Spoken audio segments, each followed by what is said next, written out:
하루 10분 디지털 경제 뉴스 디지털투데이 데일리픽입니다.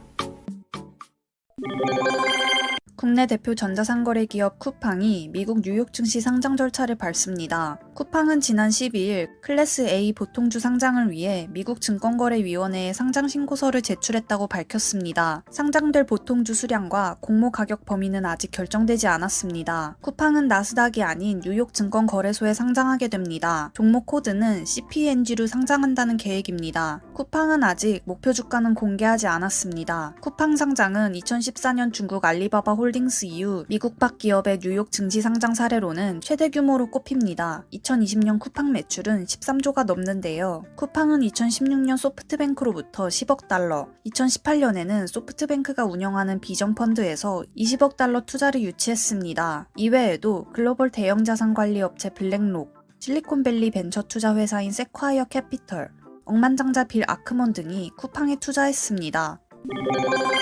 테슬라가 중형 SUV 전기차 모델 Y를 10일 국내 공식 출시한다고 밝혔습니다. 시작 가격은 5,999만 원으로 국내 전기차 지원금을 전액 받을 수 있는 가격대로 설정했습니다. 국내 출시한 모델 Y 차량의 가격은 가장 낮은 트림인 후륜구동 스탠다드 레인지가 5,999만 원, 듀얼 모터 사륜구동인 롱레인지는 6,999만 원, 고성능 사륜구동인 퍼포먼스는 7,999만 원으로 결정됐습니다. 따라서 전기차 보조금을 받는 상황일 경우 모델 Y의 실구매가는 스탠다드 레인지가 5,199만원, 롱 레인지와 퍼포먼스는 각각 6,599만원과 7,599만원까지 내려갑니다. 모델 Y와 함께 2021년형 모델 3도 함께 선보였습니다. 내외부 디자인과 실내를 소폭 개선한 마이너 체인지 모델입니다. 특히 전작 대비 최대 주행거리가 향상된 것으로 알려졌습니다. 2021년형 모델 3는 후륜구동 스탠다드 레인지 플러스가 5,479만원, 듀얼모터 4륜구동인 롱레인지는 5,999만원, 고성능 4륜구동인 퍼포먼스는 7,499만원입니다. 보조금 혜택을 고려하면 모델 Y보다 더 좋은 조건으로 차량을 구매할 수 있습니다. 모델 Y와 모델 3는 국내 테슬라 홈페이지를 통해 온라인 주문이 가능합니다. 차량 인도 시기는 올해 하반기에 가능할 전망입니다.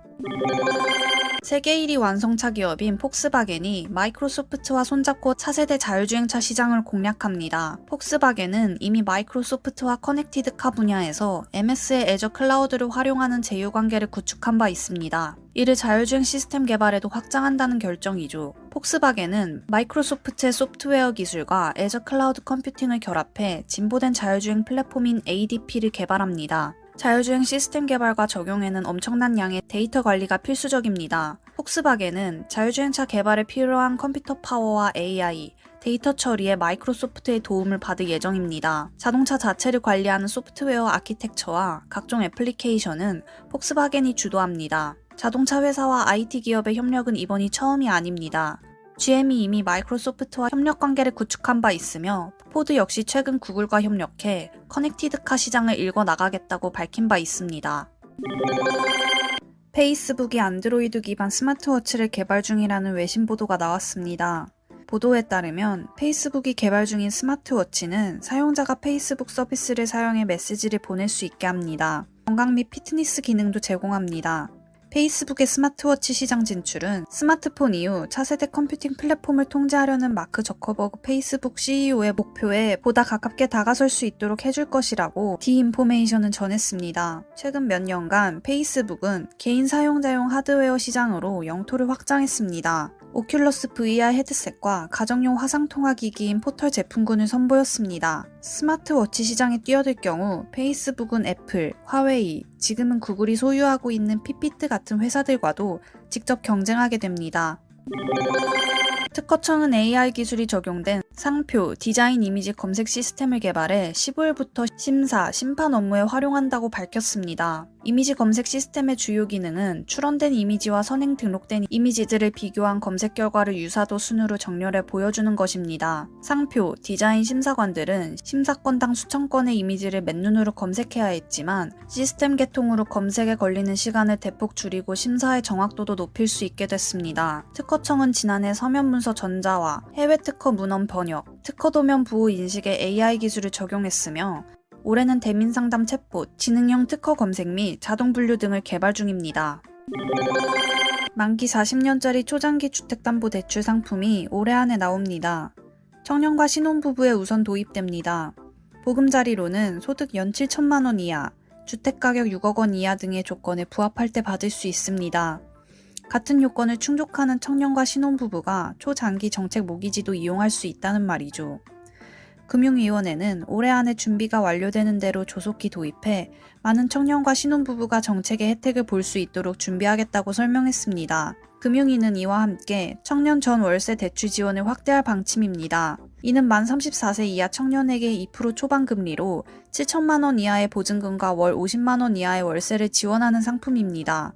금리는 시중 평균 금리인 2.66%보다 저렴한 2.18%입니다. 현재 4조 1천억 원으로 정해진 공급 한도를 상반기 중에 폐지해 청년층 수요에 맞춰 충분히 공급하고 1인당 이용 가능 한도도 올리는 방안을 검토합니다. 보증료는 0.05%에서 0.02%로 낮출 계획입니다.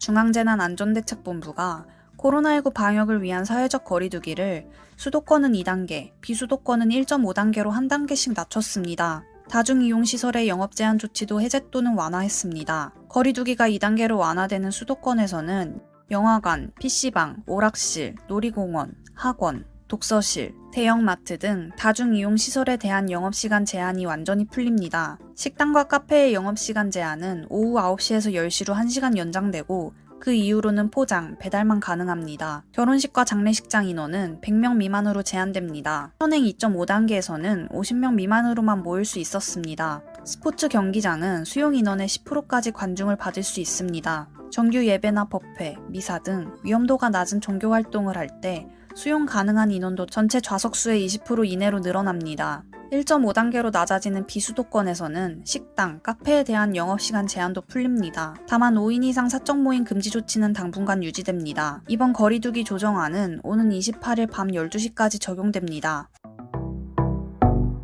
행복한 하루 디지털투데이였습니다.